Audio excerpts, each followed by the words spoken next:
D-1이에요. D-1이고 시간으로 따져도 D-23시간 몇 분 뭐 요 정도 되겠네요. 지금 34분이니까. 그러다 보니까 이제 막 찌라시가 막 그 엄청나게 돌고 있어요. 아마 대부분의 시청자분들께서도 이런 찌라시도 받고 저런 찌라시도 받고 그렇게 쭉 봤는데 결국은 무엇이냐? 지난주가 슈퍼위크가 될 거라고 했는데 그 슈퍼위크가 이번 주였던 거예요. 그 다음에 내일이 슈퍼데이란 이야기인 거죠. 그래서 제가 저도 제 일도 아닌데 왜 이렇게 긴장되고 초조하고 그냥 뭐 그렇지 마치 사법시험 발표 나기 전날처럼 그렇게 막 생각이 뭐 이렇게 막 쫄리기도 하고 내가 왜 이러지? 내가 왜 이러는지 몰라. 뭐 제가 탄핵되는 것도 아니고 제가 뭐 기각되는 것도 아니고 제가 복귀한 것도 아닌데 그런데 이게 모든 분들 지금 시청하시는 분들 모든 분들의 공통된 생각이 아닐까 그런 생각이 들고요. 그다음 제가 생각을 해봤어요. 대통령 탄핵 심판은 이번이 세 번째고요. 대통령 탄핵이 실질적으로 굉장히 중요하고 의미가 있었던 거는 노무현 대통령 때는 뭐 탄핵이 뭐 설마 탄핵 되겠어? 뭐 이런 생각이 있었으니까. 그런데 박근혜 전 대통령 때도 지금 그 굉장히 이초코 아빠님 감사드립니다. 그런데 박근혜 전 대통령 때도 굉장히 중요한 탄핵이었는데 그때는 지금처럼 그렇게 긴장되고 그냥 가슴이 콩닥콩닥하고 그러지는 않았던 것 같아요. 왜 그랬을까? 제가 생각을 해보니까 박근혜 전 대통령 때는 몰랐던 것 같아요. 뭘 몰랐는가? 대통령이 탄핵된다라고 하는 것이 어떤 의미가 있는 것인지 대통령이 탄핵되고 난 다음에 그 다음에 우리 사회에 우리 나라에 대한민국에 몰아치고 있는 후폭풍이 어떤 것이었는지 그때는 몰랐던 것 같아요. 그래서 뭐 그때 뭐 대통령 뭐 탄핵되면 뭐 새로 뽑으면 되지 뭐 요 정도로 그냥 뭐 저는 사실은 법리적으로 박근혜 전 대통령이 탄핵될 만한 사유가 있나? 애매한 사유였잖아요. 뭐 애매한 사유 뭐. 근데 뭐 최순실이라고 한 사람이 확 등장했다는 거는 조금 충격적이고 놀랍고 뭐 별로 이렇게 기분도 안 좋고 그랬지만 하지만은 딱 꼭 집어가지고 박근혜 전 대통령이 이런 어마어마한 일을 저질렀기 때문에 대통령이지만 탄핵돼야 된다 이런 건 아니었단 말이죠. 좀 뭉뚱그려지고 추상적이고 그랬던 것 같은데 그래서 그런지 대통령이 탄핵된다고 하는 것의 의미를 잘 몰랐었던 것 같은데 이제는 알고 있지 않습니까? 박근혜 전 대통령 탄핵되고 그리고 난 다음에 두 달 만에 문재인 대통령 선출되고 그리고 문재인 대통령 정권 5년이 있었고 그리고 난 다음에 그 5년 정권이 어떠한 정권이었는지 우리가 몸소 겪었으니까 그러니까 저는 개인적으로 어떻게 생각하느냐 윤석열 대통령 탄핵이 기각돼야 된다 각하돼야 된다 그렇게 주장하시는 분들이 물론 윤 대통령을 지지하는 사람들도 많이 있겠죠. 윤 대통령이 뭐 좋은 일 했다 뭐 이거 필요했다 계엄이 그렇게 주장하시는 분들도 뭐 많이 있을 거라고 저는 생각을 합니다. 하지만은 그에 못지않게 많은 분들이 야 지금 상황에서 그 탄핵이 되고 지금 상황에서 대통령 선거가 되고 그 다음에 박근혜 전 대통령 때는 대통령이 누가 될 것인가? 그래도 그 당시 문재인 후보가 민주당 이끌고 있었으니까 문재인 후보가 되겠지라고 했는데 실질적으로 문재인 후보가 됐단 말이에요. 지금은 문재인 후보보다 오히려 이재명 대표가 대통령 될 가능성이 훨씬 더 농후하다 이런 것들로 체감으로 느껴지잖아요. 그런데 문재인 대통령이 순한 맛이었다라고 하면 문재인 대통령은요 착한 분이라고 전 생각을 했었어요. 그 다음에 제 주위에 그렇게 뭐 문 대통령하고 같이 이런저런 청와대에서 권원련 선생님들 감사드립니다. 일하셨던 분들도 그 문재인 의원 문재인 후보 문재인 대표 괜찮은 분이고 착한 분이고 사람 하는 좋아 다른 건 몰라 제가 기억이 나네요. 문재인이라고 한 사람이 사람 하나는 좋아 그 다음에 허허허 웃으면서 그러면 사람 좋아 보이지 않았습니까? 그 다음에 그 문재인 대통령이 취임사에서 그러지 않았습니까? 사람이 먼저다 선거할 때는 사람이 먼저다라고 그랬고 그다음에 취임할 때는 뭐 과정은 공정할 것이고 뭐 결과는 평등할 것이고 뭐 어쩌고 저쩌고 기회는 뭐 평등할 것이고 뭐 어째 뭐 그런 멋있는 이야기 막 했잖아요. 그래가지고 문재인 대통령 되는 것도 뭐 나쁘지 않겠다라고 생각을 했는데 그 5년을 우리 국민들은 겪지 않았습니까? 그런데 이번에 윤석열 대통령이 탄핵이 된다라고 하면 그러면은 새로 등장하는 사람은 문재인 대통령도 아니고 이재명 대표인데 이재명 대표는 누가 봐도 문재인 대통령이 순한 맛이라고 하면 문재인 대통령도 순한 맛이라고 하면 이재명 대표는 아주 찐 매운맛 아닌가?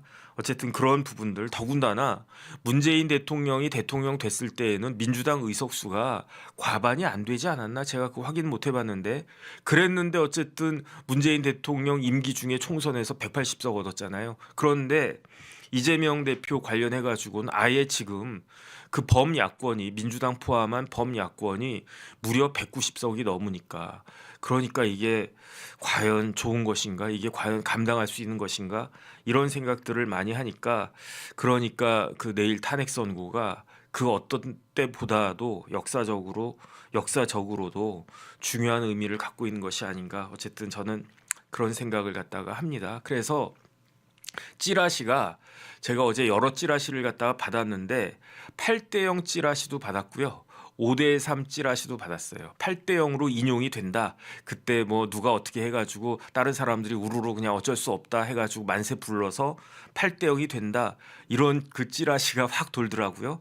그 다음에 저한테 마지막으로 온 찌라시는 반대로 5명이 기각하고 뭐 5명 안에 기각하고 각하가 그 속해 있고 3명만 끝까지 인용한다. 뭐 그런 찌라시도 받았는데 그런데 어느 말을 믿어야 될지 그거 사실은 잘 모르겠고요. 그다음에 지금 예측하는 거는 저 같은 사람 입장에선 조금 뭐랄까 적절하지 않은 것 같다. 왜냐하면 불과 24시간 뒤면 결과가 나올 텐데 뭐 한 일주일 열흘 정도 남겨놓고 어떻게 될 것인가 여기에 대해서 예측하는 건 모르겠지만 그래도 그 하루도 안 남았는데 지금 뭐 이렇다 저렇다 이야기하는 거는 그 자체로 부적절한 것 같다 해가지고 오늘 저는 제 개인적으로 그냥 개인적인 그 뭐라 그럴까 그 내용 윤석열 대통령 탄핵 심리 절차 전반적으로 이렇게 되는 것이 맞지 않겠는가 어쨌든 그런 생각 들어가지고 그런 부분 말씀드리려고 합니다.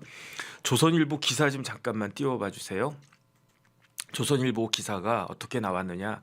조선일보 기사도요 하나만한 이야기예요. 저희 뭐 딱 보니까 8대0 만장일치부터 4대4 기각까지 쏟아지는 예측. 그런데 그 예측이 나름대로 이유가 있다.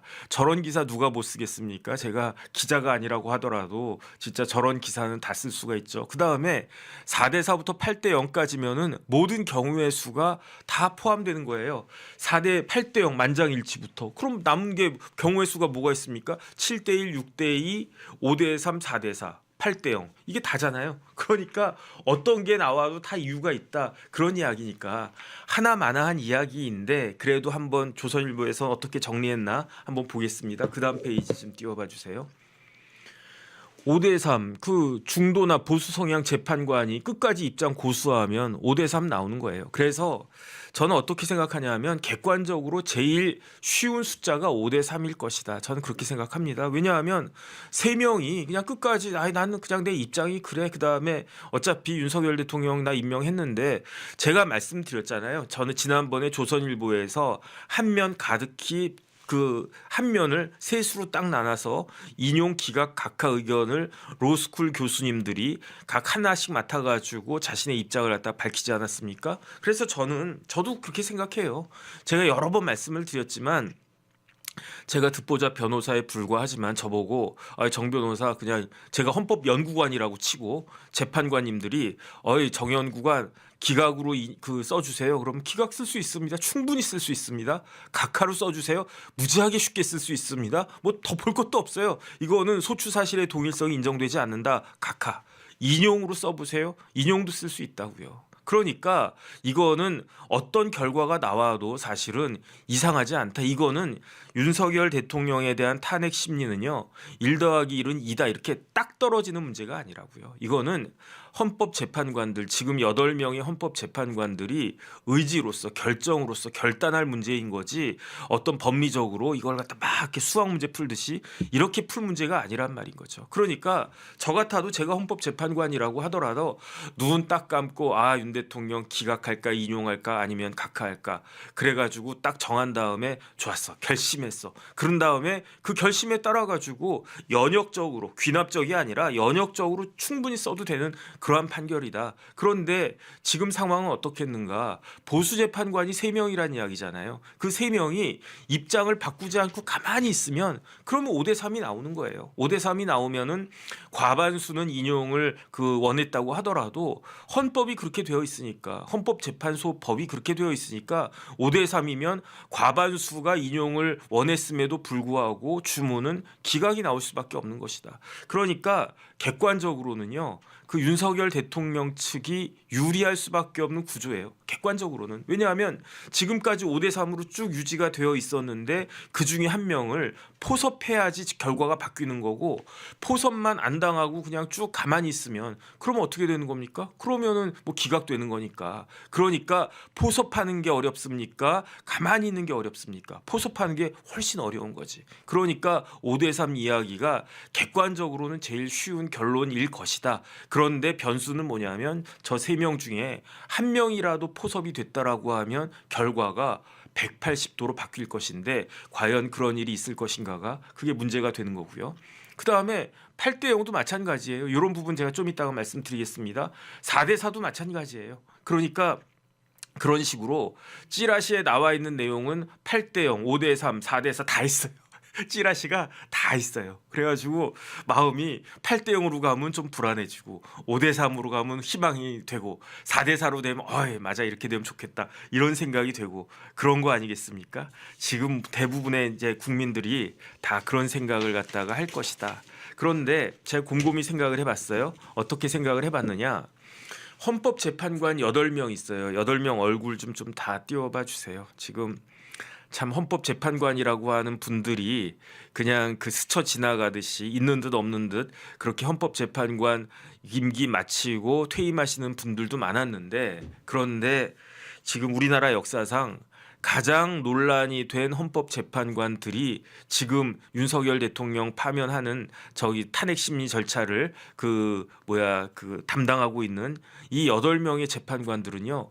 많은 국민들이 아마 몇 년이 지나도록 그 이름을 잊지 못하고 다 기억하고 외울 수밖에 없는 그러니까 이게 정상적인 나라는 아니죠. 왜냐하면 헌법재판관이라고 하는 분들은 뭐 훌륭하신 분들이고 아주 명예로운 자리이고 뭐 또 대접도 잘 받고 뭐 연봉도 많이 받고 그러는 자리지만 있는 듯 없는 듯 국민들이 알 필요가 전혀 없는 별로 알면은 좋지 않은 그런 분들 대법관도 마찬가지고 그런 분들 아니겠습니까? 본인한테는 명예롭고 본인한테는 뭐 어쩌고저쩌고 한다고 하더라도 그 국민들이 저 얼굴을 갖다가 왜 알아야 됩니까? 저 이름을 문영두, 이미선, 김영두, 정정미, 김복형 그다음에 정영식 그다음에 정계선, 조한창 저 이름을 왜 알아야 되냐 이거죠. 그래가지고 어쨌든 그런데 저 재판관들은 굉장히 역사적으로도 부담을 가지고 있을 거고 아마 내일 선고할 때까지 큰 부담이 있을 거고요. 그다음에 선고가 이루어진 다음에도 굉장히 그 부담을 가질 수밖에 없는 어떻게 보면 참 뭐라 그럴까 안타깝다고 할 수도 있나 어쨌든 그런 분들인 것 같은데